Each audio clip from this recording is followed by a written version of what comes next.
Padre eterno que estás en las alturas, Señor, estamos ante su presencia, ya en algunos casos a punto de terminar la fiesta de tabernáculos, en otros, como es este caso, en Chile, ya entrando en este octavo día, el última fiesta santa que usted tiene planeada para explicar su plan a la humanidad. Le damos gracias por eso, Señor, le damos gracias porque esta fiesta de misericordia ha comenzado, por lo menos acá en Chile, o está pronto a comenzar en otros países. Le damos gracias por todo el entendimiento que usted nos ha dado.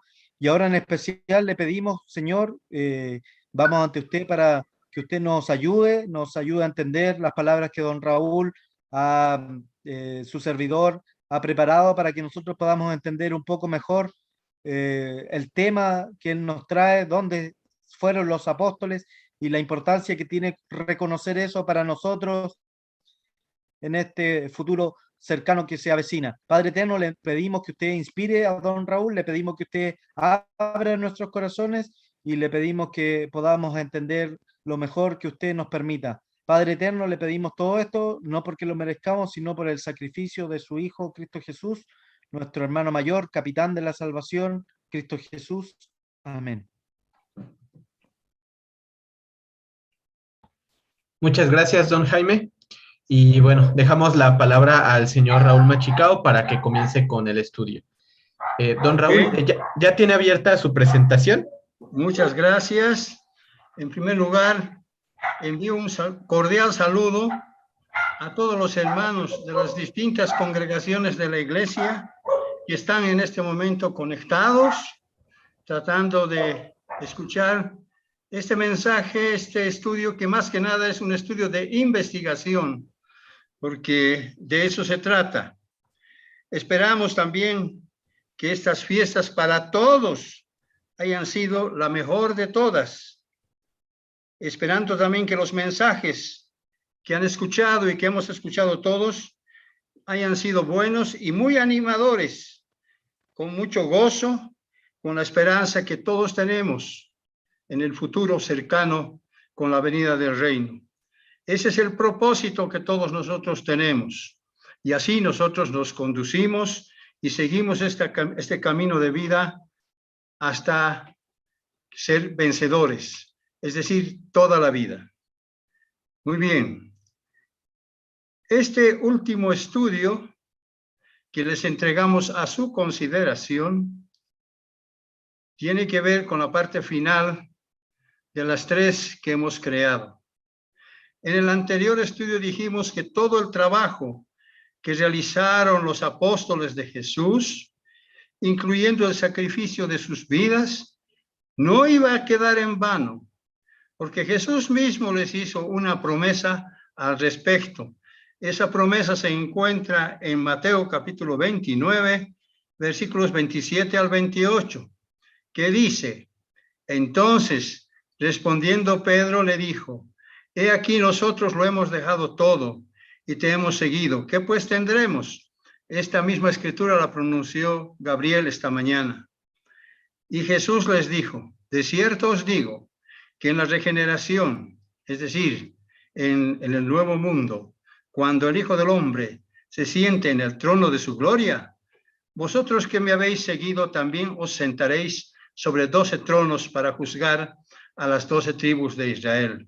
Extraordinaria la promesa que Dios les hace a sus apóstoles. Esta promesa, por supuesto, se cumplirá cuando Jesús retorne a la tierra en su segunda venida. Pero debemos entender que esa promesa no solo involucra a los 12 apóstoles, no, sino que también incluye a todos los que, habiendo sido escogidos, coronaron con éxito su carrera espiritual. Más bien diré, habrán coronado con éxito su carrera espiritual. De esa manera, los que hayan vencido podrán juzgar a Satanás, a sus demonios y al mundo entero, tal como afirma el apóstol Pablo en 1 Corintios capítulo 6 y versículos 2 al 3. Ustedes lo pueden ver eso, ahí se encuentra. Y también el apóstol Juan lo repite en Apocalipsis capítulo 20 y versículo 4. De modo que todos nosotros estamos comprometidos. Estamos yendo en ese camino y nos esforzamos pues por coronar nuestro camino, nuestra ruta, ese camino tan estrecho y difícil en forma exitosa. Entendemos que el trabajo de los apóstoles no fue nada fácil, porque para cumplir su propósito tuvieron que sufrir mucho, soportar muchas incomodidades, viajar por desiertos inhóspitos, por tierras lejanas, y a veces alquilaban barcos para poder desplazarse un poco más rápido. Y eso quizás lo hacían tal vez sin comer, sin dormir, sin descansar. Dios lo sabía, Él lo sabía. Pero, sin embargo, ellos continuaron su misión, esforzándose sin desmayar por la predicación del Evangelio, hasta derramar, como dije hace un momento, su propia sangre por causa de las buenas noticias del reino.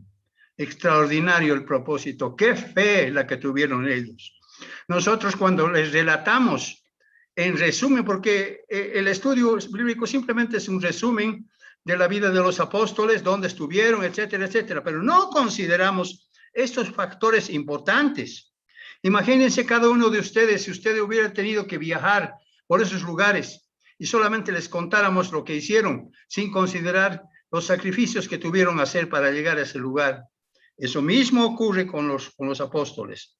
Ellos, como dije, padecieron también de manos de los incrédulos, porque se tuvieron que enfrentar con gente que no creía en el Evangelio, ni creía en Dios. Ellos eran enemigos del Evangelio.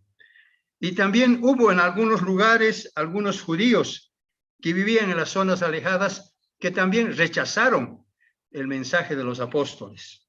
Ocurrió algo parecido con lo que pasó, por ejemplo, con el apóstol Pablo, que lo apedrearon. Dios considera su obra altruista, desprendida, generosa, sacrificada, dadivosa y caritativa, porque gracias al ejemplo que los apóstoles nos dejaron, hoy la Iglesia de Dios está fundada sobre los 12 apóstoles, como lo vamos a ver al final de este estudio. Dios les tiene preparado una gran recompensa por el esfuerzo y trabajo que realizaron después que tuvieron que enfrentar y zanjar una serie de dificultades hasta entregar sus vidas como mártires de Jesús. Extraordinaria la labor que realizaron los apóstoles. Así que ahora vamos a continuar con el estudio. Como bien sabemos, el título es ¿A dónde fueron los apóstoles?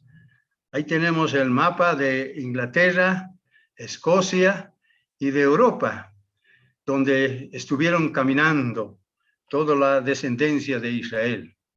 Ahora entonces pasemos a iniciar la tercera parte a manera de concluir el presente estudio bíblico. Una vez más, les agradezco profundamente por su interés, por su seguimiento y su dilecta atención. Para que los discípulos puedan cumplir con su misión, previamente Jesús los fue entrenando para saber si después podía confiar en ellos. También en nuestra relación personal con Dios, muchas veces nos falta esa dimensión. Necesitamos un entendimiento claro y cabal de cómo Dios nos guía, cómo nos entrena, cómo nos conduce hacia su santo reino. El Nuevo Testamento nos muestra la manera que Jesucristo tuvo que debatir continuamente con sus siervos, corrigiendo su comportamiento, etc. Esos siervos que él había llamado, preparándolos día tras día, jornada tras jornada, hasta convertirlos en verdaderas columnas espirituales, pese a que a las Escrituras no nos muestran todos los detalles de la vida diaria de Jesucristo con sus apóstoles. Sin embargo, la Biblia nos enseña exactamente lo que queremos saber, porque una vez que ellos acudieron al llamado de Dios, no fue nada fácil acomodarse en el molde espiritual de Jesucristo, porque a veces les parecía un poco raro sus enseñanzas, que no estaban de acuerdo con el Antiguo Testamento o con las cosas que ellos habían escuchado, y que estaban acostumbrados a escuchar, a vivir lo que habían escuchado entonces con anterioridad, y poco a poco lo asimularon, porque ellos pensaban todo a su propia manera, hasta que al final entendieron que una cosa es estar llamados por Dios y otra cosa muy distinta es estar comprometidos con Él para siempre. Esa es la enorme diferencia que muchas personas que tal vez no están bautizadas tienen que entender. Y cuando su maestro vio que estaban listos, entonces les dio la misión de viajar a distintas regiones donde se encontraba dispersa la descendencia de la casa de Israel, para predicarles el evangelio. Ya dijimos en un estudio, tal vez en el primero, no recuerdo, que una cosa es la casa de Israel y otra cosa es la casa de Judá. Son dos situaciones muy distintas, que el mundo a veces las confunde, pero nosotros no. El amor de Dios por su pueblo, al cual Él había escogido desde mucho antes, nunca dejó de ser, nunca dejó de existir, pese a que en un momento dado Él tuvo que divorciarse de Israel. Ellos no entendieron, muchos de ellos no entendieron de esa manera del amor de Dios, y por eso a Israel le fue fácil poner a un lado las enseñanzas que Dios les había entregado a través de su siervo Moisés. ¿Por qué razón? Porque ellos no tenían el Espíritu de Dios como nosotros. Debido a su falta de obediencia, ellos fueron llevados cautivos por los asirios, tal como Dios se los había advertido anteriormente. Pero Dios, en su infinito amor, quiso que la descendencia de Israel tenga conocimiento del mensaje del Evangelio del Reino. Por esa razón, designó a sus apóstoles a cumplir esa misión. Ya sabemos que el apóstol Santiago se refirió a la casa de Israel como la tribu que estaba en la dispersión, como dice Santiago 1:1. No solamente la tribu, sino las tribus que estaban en la dispersión.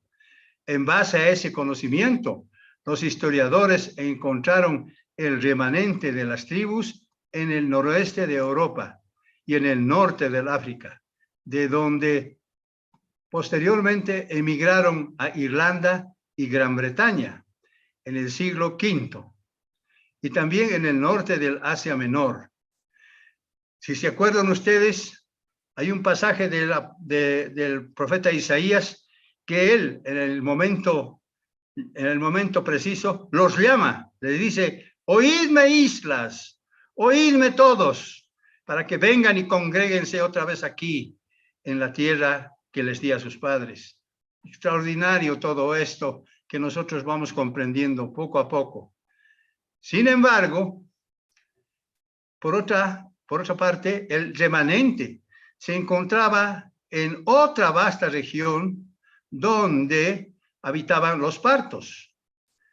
Estos eran una tribu escita que se estableció en el sur de Hircania, la antigua Asia, en las costas sudestes del mar Caspio. Ellos formaron una satrapía persa que corresponde a una parte de lo que más tarde sería el Mazadeván y Dagestán. Según Diodoro de Cilicia, los israelitas pasaron del dominio asirio al dominio de los medos, y de allí de la sumisión de los medos a un dominio similar bajo los persas. Según la publicación de Diodoro en su libro La Sexta de las Grandes Monarquías Orientales, en su página 26, dice que la tierra de los partos fue donde llegó al exilio una gran parte de Israel. Otra parte de las tribus se quedó en cautiverio hasta el año 226 antes de Cristo en la tierra de los asirios. Y cuando los persas derrotaron a los partos, entonces ellos lucharon contra los romanos y fueron vencidos por Artajerjes de la dinastía de los sasánidas. También durante las excavaciones arqueológicas realizadas en el año 1934 en Kozidag, Rusia, fue descubierta una antigua ciudad que dice ser la capital de estos célebres guerreros. Ahí en el mapa tenemos la ubicación de los partos justamente debajo del mar Caspio. El apóstol Tomás se dirigió a las dos regiones donde el año 60 de nuestra era se encontraban en conflicto de guerra ambas naciones, ambos pueblos, es decir, Inglaterra y el reino de los partos. El apóstol Tomás llevó el evangelio del reino a las dos regiones. Sabemos que en estas dos regiones se encontraba la descendencia de la casa de Israel. Para evitar dudas y dejar en claro esta afirmación, podemos hacernos una pregunta importante. Si los partos no tenían nada que ver con las tribus de Israel, entonces, ¿por qué el apóstol Tomás fue precisamente a la tierra de los partos? La respuesta es porque, obviamente, allí se encontraba un remanente de Israel. Ahí tenemos el lugar donde el reino de los partos, medos y persas, que está muy cerca, donde Tomás cumplió la misión de predicar el evangelio del reino. Con estos antecedentes, Tomás supo dónde se encontraba la descendencia de los israelitas. Él viajó por esos lugares para cumplir su misión, con la seguridad de que los iba a encontrar, como nos dice Mateo capítulo 10, versículo 6. La razón de por qué Jesús designó a sus apóstoles se debe a que él no quiso dejar a la casa de Israel en la ignorancia de su plan de salvación, como nos dice Mateo en el capítulo 15 y versículo 24. En la figura tenemos a Tomás frente a Cristo resucitado, cuando él le dijo, Señor mío y Dios mío, porque él fue uno de los últimos apóstoles que no creyó en que Cristo había resucitado. Los historiadores revelan que Tomás llevó el evangelio a Partia, y eso mismo lo afirma William Cave en su libro Antigüedades Apostólicas en la página 189. Además, otros historiadores afirman que Tomás también predicó el evangelio a los medos, persas, carmianos, hircanos, bactrianos y naciones vecinas. Eran grupos de pueblos que moraban por esa zona. Hoy estas tierras corresponden a la nación de Irán, Persia y Afganistán, es decir, hasta el occidente de la India. Esto también nos muestra que en tiempos apostólicos la mayor parte de esta región se encontraba bajo el dominio de los partos. Aunque la mayoría de los israelitas habían abandonado esa región, sin embargo, algunos grupos todavía permanecían dispersos en el territorio adyacente. En su libro, Antigüedades de los Judíos, libro 11, capítulo 5, número 2, el historiador judío Flavio Josefo menciona a Partia como la principal morada de las 10 tribus. O sea que él, después de haber investigado, lo supo y lo escribió. Él afirma que la mayor parte de la casa de Israel se quedó en ese lugar. Por esa razón, solamente 2 tribus en Europa y en Asia se encontraban bajo el dominio romano, mientras que su descendencia se encontraba más allá del Éufrates. Se trataba de miles de hombres cuyo número no se podía contar. Al saberlo, el apóstol Tomás viajó por esas tierras habitadas por incontables grupos israelitas. Sin embargo, Flavio Josefo no comenta de los israelitas que habían emigrado rumbo al occidente. Él solo afirma que la casa de Judá fue la única que regresó a la tierra prometida. También los historiadores afirman que Bartolomé compartió aquellas vastas llanuras con Tomás. Según Nicéforo, Bartolomé también estuvo en la vecina Armenia y en la parte de la Frigia Mayor, en Asia Menor. Esta fue la misma zona donde Andrés había llevado el evangelio anteriormente y a donde dirigió Pedro sus 2 cartas pastorales, tal como ustedes recuerdan y lo han leído muchas veces. Judas, llamado Lebeo y Tadeo, también participó de su ministerio en Asiria y Mesopotamia.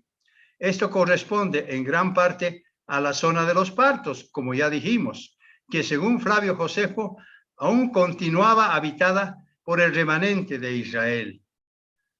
También se dice que el reino de los partos, que incluía restos de las tribus, estuvo en Asiria y Mesopotamia durante la mayor parte del periodo del Nuevo Testamento. Entonces, los apóstoles también de seguro que se encontraron con ellos. Ahí tenemos entonces la zona de Armenia y Asia Menor, donde estuvieron Andrés, Bartolomé, Judas, Tadeo, y la ruta que emprendieron posteriormente las 10 tribus.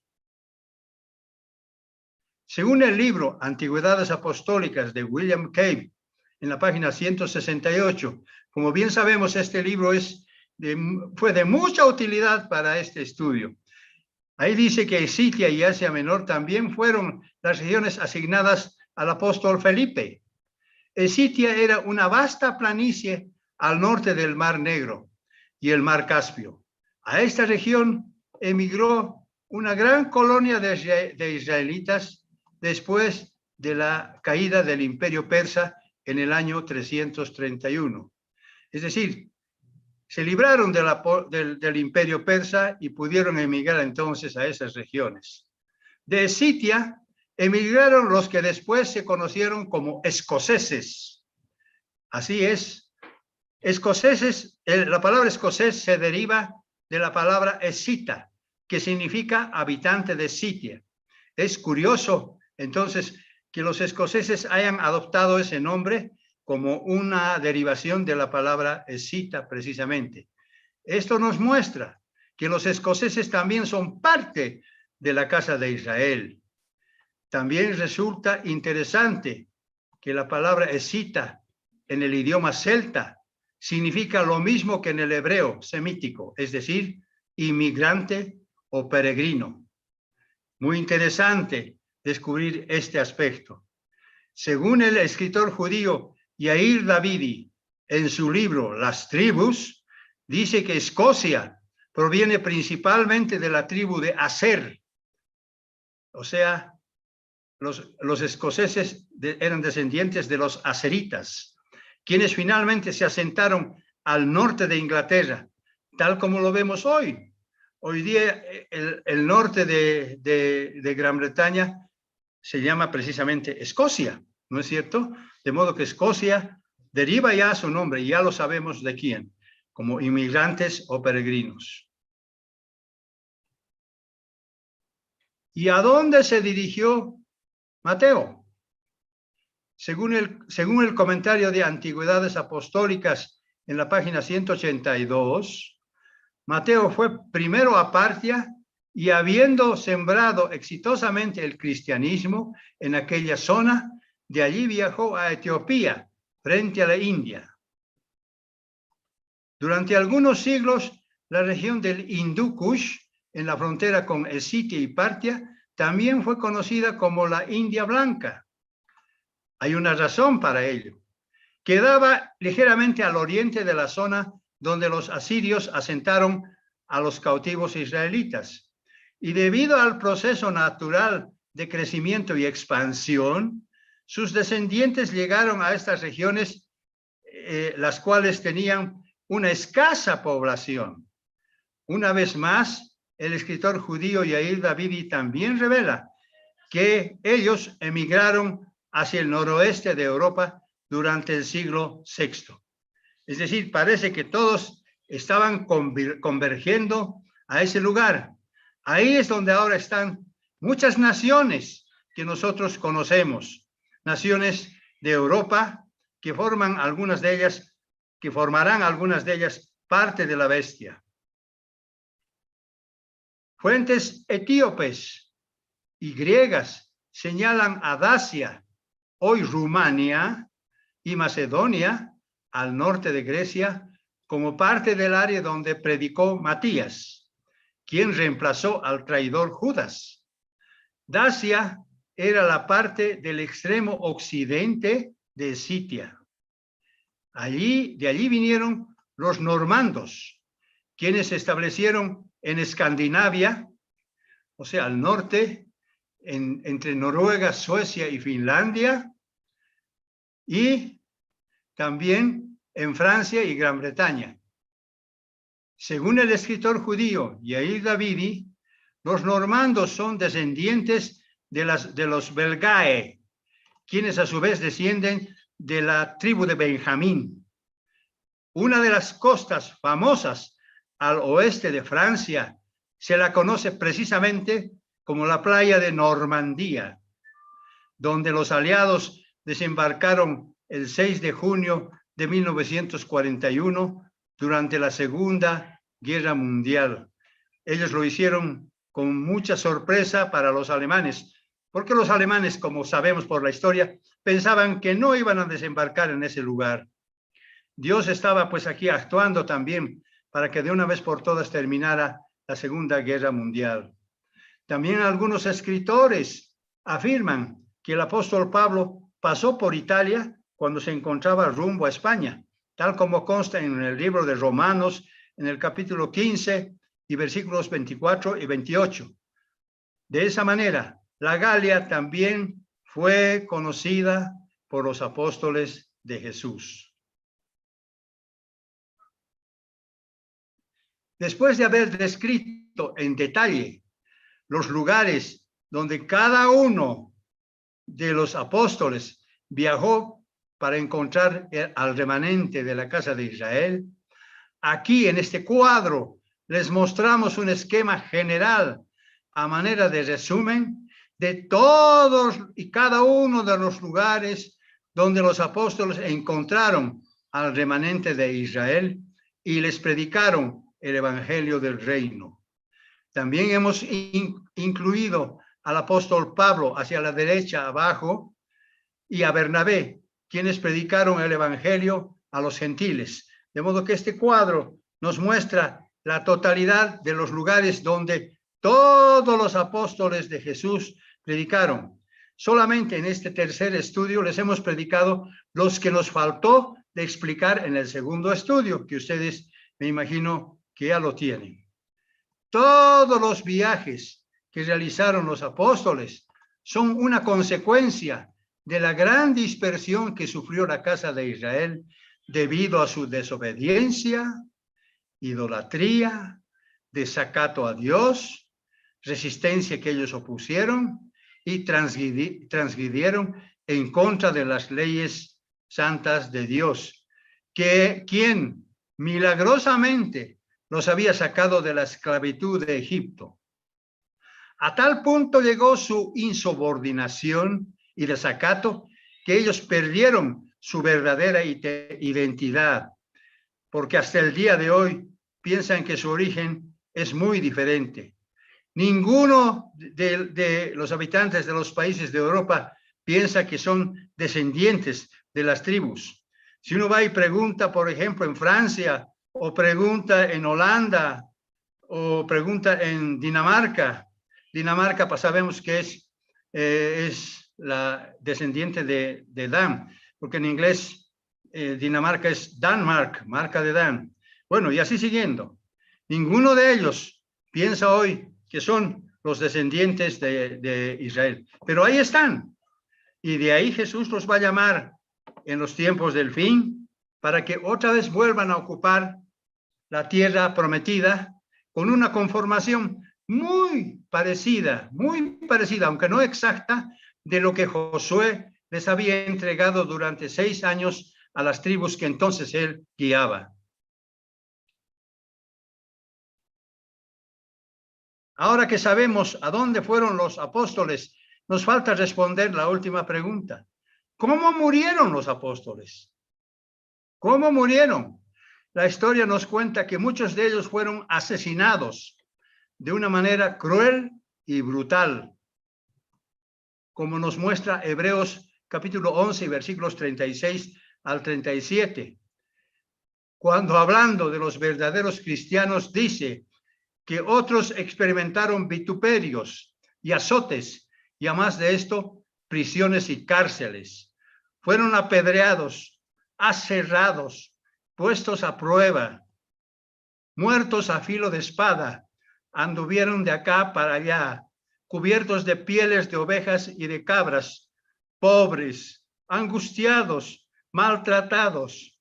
No debemos olvidar que mucho antes de lo que había profetizado Jesús, cuando dijo a sus discípulos en Marcos capítulo 10 y versículo 39, a la verdad, del vaso que yo bebo, beberéis, y con el bautismo con que yo soy bautizado, seréis bautizados. Es decir, que Cristo profetizó que ellos habrían de morir como mártires.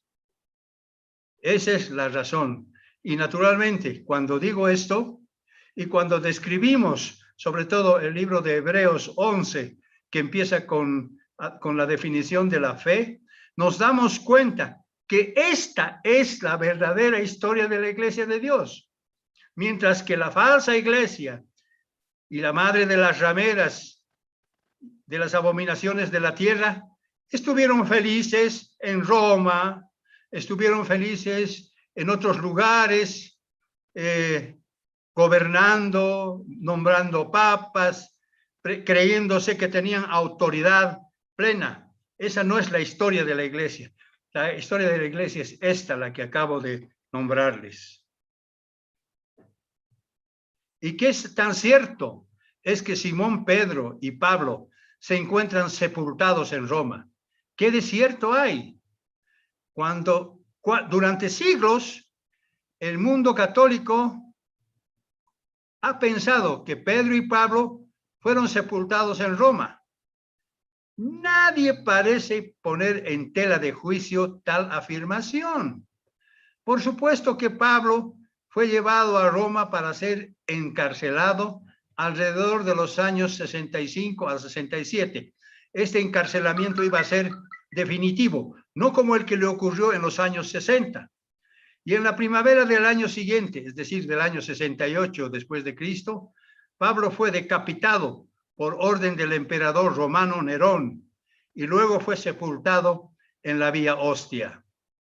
También la tradición universal afirma que Pedro fue llevado a Roma bajo el reinado de Nerón y que fue martirizado más o menos en la misma época. Pero ya sabemos que Simón Pedro nunca estuvo en Roma, como lo demostramos ampliamente en el estudio anterior, porque el evangelio de la circuncisión fue encomendado precisamente a Pedro y al resto de los apóstoles, mientras que la misión de Pablo fue la de llevar el evangelio a los gentiles. Algunos antiguos escritos afirman que en Roma hubo otro Simón, es decir, tal vez se trataba de Simón el mago, que se hacía pasar por el verdadero Pedro. Quizás él haya muerto en Roma. Para salir de dudas, la historia eclesiástica de Bede, en su libro 3, en el capítulo 29, afirma que Pedro no murió en Roma. Solo sabemos, dice, que los huesos de Pedro se encuentran en Inglaterra. De modo que aquí, con esto queda descartada esa posibilidad que tanto los católicos afirman. Según el historiador religioso del siglo XV, Dorman Newman, el apóstol Andrés, hermano de Pedro, en algún momento viajó a la ciudad de Patras, al occidente de Grecia, en el año 69 después de Cristo, donde el procónsul romano Aegiates debatió con él sobre la religión. El procónsul intentó convencer a Andrés que renunciara al cristianismo y a la predicación para que él no fuera torturado y ejecutado. Pero Andrés decidió continuar obedeciendo a Dios, como nos cuenta la historia en Hechos 5. Y por no haber considerado la amenaza del procónsul romano, Andrés fue azotado y luego atado y crucificado en una cruz en forma de X, para que él pueda tener una muerte lenta. De esa manera, el historiador Newman afirma que Andrés vivió 2 días más estando crucificado ahí y luego murió. El mapa nos muestra la ciudad de Patras al occidente de Grecia, donde afirma que el apóstol Andrés fue crucificado y muerto. En relación al apóstol Juan, ahí lo tenemos al apóstol Juan, anciano ya. Apocalipsis 1, 9, 10 dice: yo, Juan, vuestro hermano y compartícipe vuestro en la tribulación, en el reino y en la paciencia de Jesucristo, estaba en la isla llamada Patmos por causa de la palabra de Dios y el testimonio de Jesucristo. Yo estaba en el Espíritu en el día del Señor y oí detrás de mí una gran voz como de trompeta. Resulta que el destierro hacia una remota isla era una costumbre y una forma común de aplicar el castigo romano. De modo que el apóstol Juan no fue una excepción, porque ya digo que muchos castigados eran enviados a islas aisladas, a islas vacías, para que ahí mueran. En este caso, en el caso del apóstol Juan, su destino estuvo a cargo del emperador Domiciano, quien gobernó Roma entre los años 81 y 96 después de Cristo. Acuérdense que nuestro Padre reveló a Jesucristo para manifestar a sus siervos las cosas que deben suceder pronto y las declaró enviándola por medio de su ángel a su siervo Juan cerca del año 95 de nuestra era, cuando se encontraba precisamente exilado en la isla de Patmos en el mar Egeo.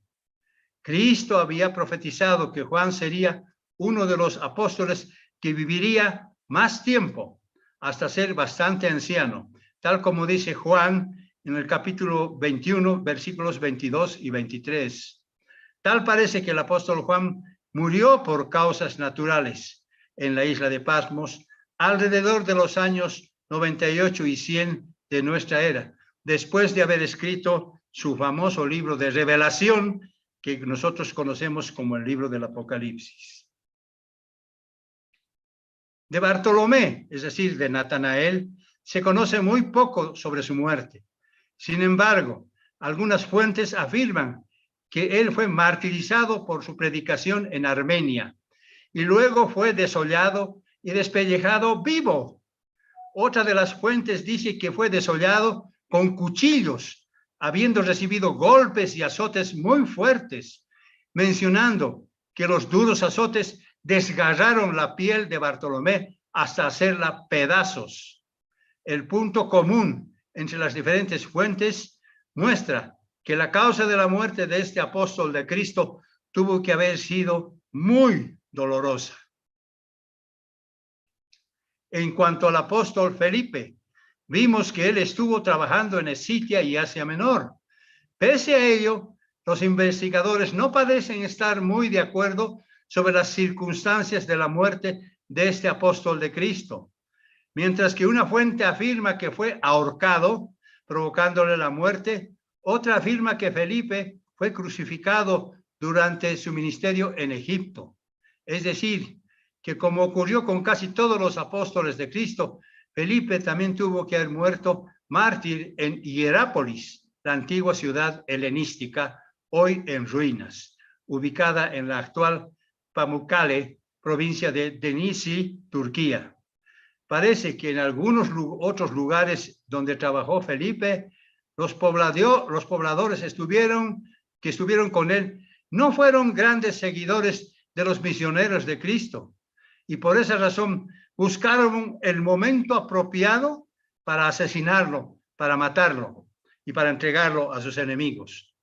Eso fue lo que ocurrió con todos los apóstoles, y aquí estamos describiendo lo que pasó con el apóstol Felipe precisamente.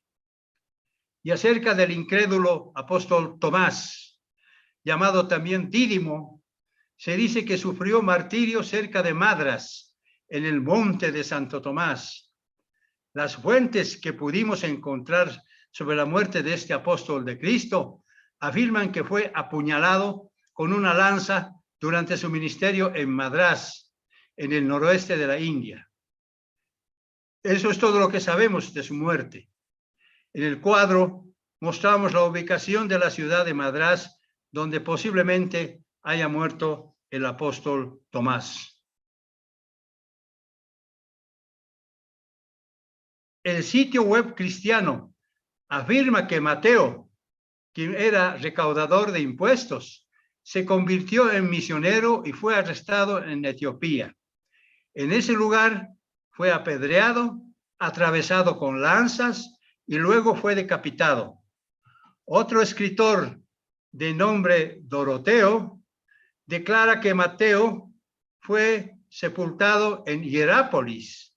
En cambio, la National Geographic brinda una versión ligeramente diferente, porque cuenta que, según la leyenda, un espadachín enviado por el rey Ertacus apuñaló por la espalda a Mateo en Etiopía, después de que Mateo criticó la moralidad de este rey Ertacus.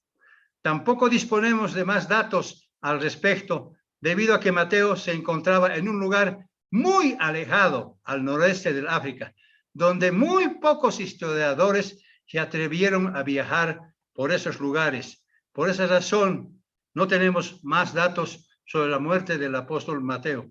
Solamente tenemos algunos datos, como les acabo de nombrar. De Santiago, hijo de Alfeo, llamado el Menor, contamos con 4 versiones de su muerte. La primera, según la fuente de Wikipedia, Santiago fue crucificado durante su ministerio en Egipto. La segunda versión dice que murió como mártir y su cuerpo fue cortado en pedazos.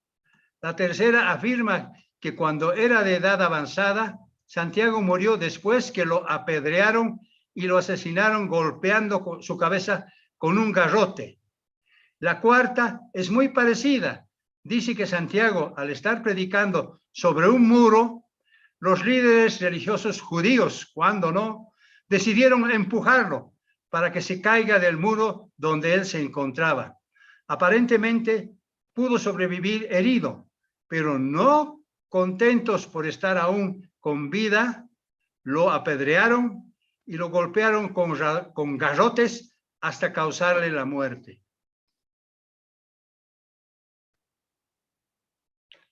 Ahora veamos qué pasó con Judas, el hermano de Jesús.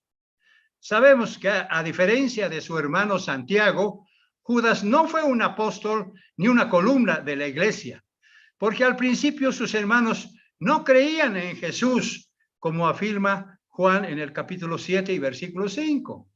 Pero después de la muerte y resurrección de Cristo, Judas empezó a reconocer a Jesús como el Hijo de Dios y entendió que él se había criado en presencia de aquel que vino a salvar los pecados de la humanidad, a Jesús. Según la Iglesia Ortodoxa en América, Judas, encontrándose en Armenia, fue crucificado y atravesado por flechas aproximadamente el año 78, es decir, 45 años después de la muerte de Cristo. Ahí tenemos la figura de un ser muerto atravesado por flechas precisamente. En relación a la muerte de Simón el Celote, contamos con 3 puntos a considerar. La primera dice que murió en Edesa, que se encontraba en Turquía. La segunda también afirma que murió en Edesa después de haber sido crucificado. Y la tercera parece ser la más convincente, porque Nicéforo y Doroteo escribieron que finalmente fue a Britania y allí fue crucificado y luego sepultado aproximadamente en el año 74 después de Cristo. La última versión también está de acuerdo al libro Antigüedades Apostólicas de William Cave en la página 203. De esa manera, podemos estar seguros que Simón el Celote, como ocurrió con la mayoría de los apóstoles, también murió mártir de Jesús. ¿Y cómo murió Judas Iscariote? Aparentemente, 2 pasajes de la Biblia se contradicen en relación a su muerte. Veamos la primera, ¿qué es lo que manifiesta en relación a su muerte? La primera se encuentra en Mateo capítulo 27 y versículos 3 al 7, donde dice que Judas, viendo que Jesús era condenado, devolvió arrepentido las 30 piezas de plata a los principales sacerdotes y a los ancianos, diciendo: yo he pecado entregando sangre inocente. Mas ellos dijeron: ¿qué nos importa a nosotros? Allá tú. Y arrojando las piezas de plata en el templo, salió y fue y se ahorcó. Esa es la primera versión que tenemos. Pasemos ahora a la segunda versión. La segunda versión se encuentra en Hechos capítulo 1 y versículos 15 al 18. Dice: en aquellos días Pedro se levantó en medio de los hermanos, que eran como 120 en número, y dijo: varones hermanos, era necesario que se cumpliese la escritura que el Espíritu Santo habló antes por boca de David acerca de Judas, que él fue guía de los que prendieron a Jesús y era contado con nosotros y tenía parte de este ministerio.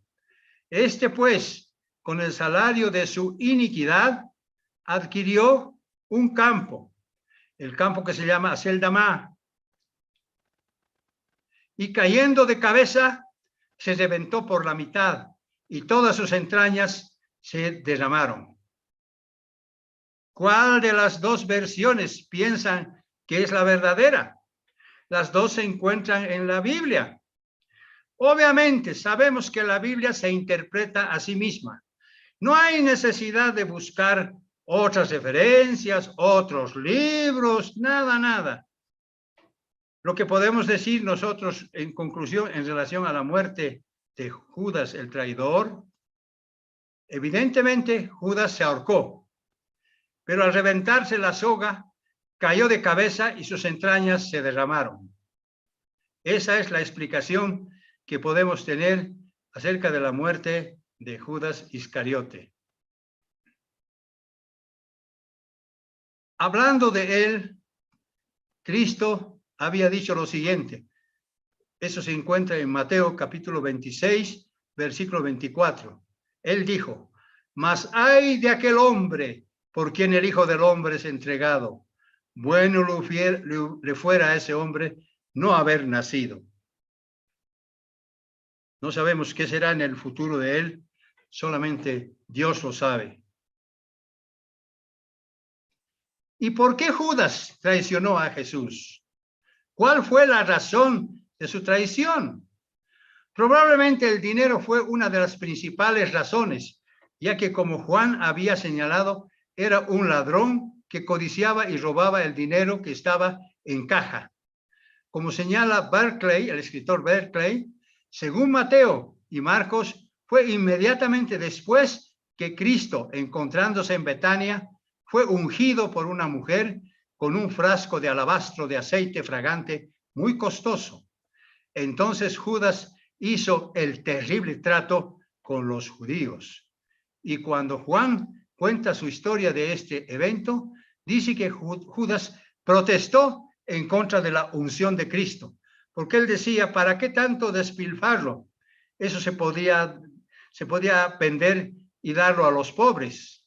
Eso fue lo que él dijo.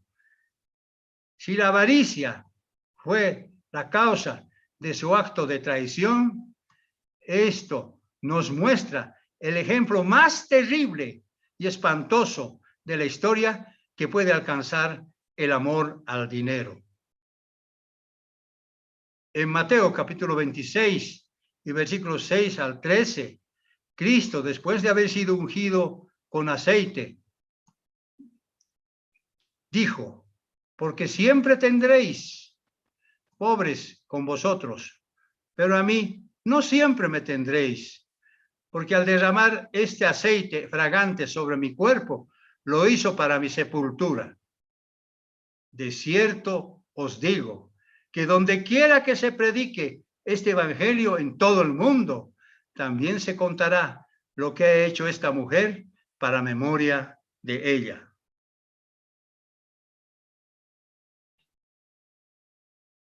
Y veamos qué ahora dijeron los apóstoles en relación a su vida. En Hechos 5:29, Pedro y los apóstoles dijeron, es necesario obedecer a Dios antes que a los hombres.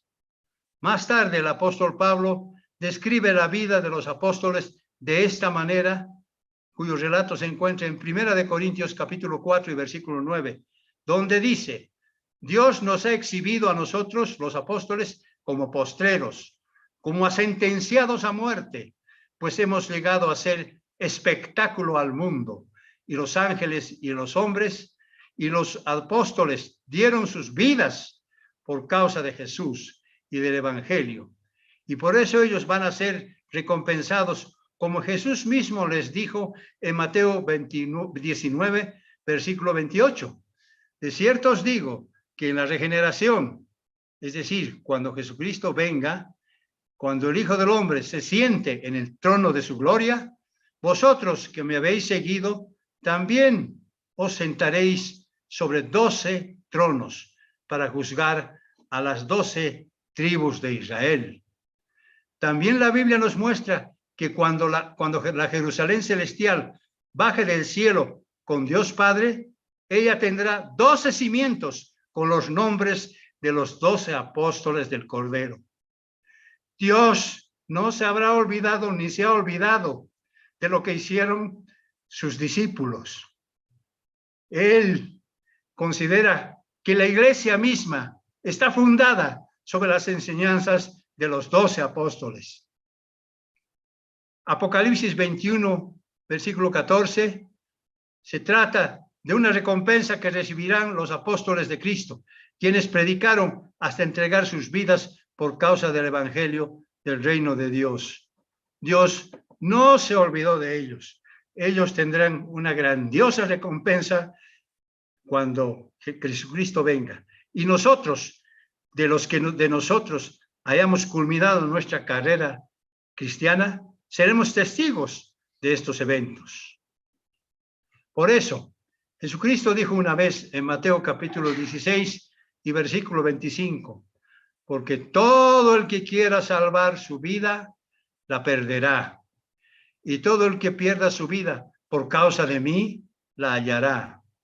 Ahora sabemos que su padecimiento y entrega de sus vidas no fue en vano, porque gracias a su enorme sacrificio, la iglesia cuenta con un excelente y buen fundamento lleno de amor y de fe. Como Efesios capítulo 2, versículo 20 afirma que la iglesia se encuentra edificada sobre el fundamento de los apóstoles y profetas, siendo la principal piedra del ángulo Jesucristo mismo. Gracias a su obediencia, persistencia, constancia y sacrificio como mártires de Jesús, ellos recibirán la corona de vida que Cristo prometió a sus hijos fieles. También Apocalipsis capítulo 17, versículo 6, dice, yo vi a la mujer ebria de la sangre de los santos y de la sangre de los mártires de Jesús. Cuando Cristo retorne, lleno de poder y de gran gloria, cuya fiesta la celebramos precisamente en estos días, los 12 apóstoles gobernarán con Cristo. Esa es la promesa sobre las 12 tribus de Israel. Y David, como un personaje extraordinario, como un rey que no se compara con ninguno otro, que fue y actuó conforme al corazón de Dios, será la cabeza principal que estará sobre las 12 tribus de Israel, junto con los 12 apóstoles de Jesucristo. Esa es la historia que les espera, esa es la historia que les espera a ellos por haber sido hombres fieles, sacrificados, que cumplieron toda la misión que Jesucristo les había dado. Con esto damos por concluido el presente estudio bíblico y yo agradezco su paciencia y atención. Y para cerrar el estudio, invitamos a uno de los hermanos a cerrar este estudio con una oración.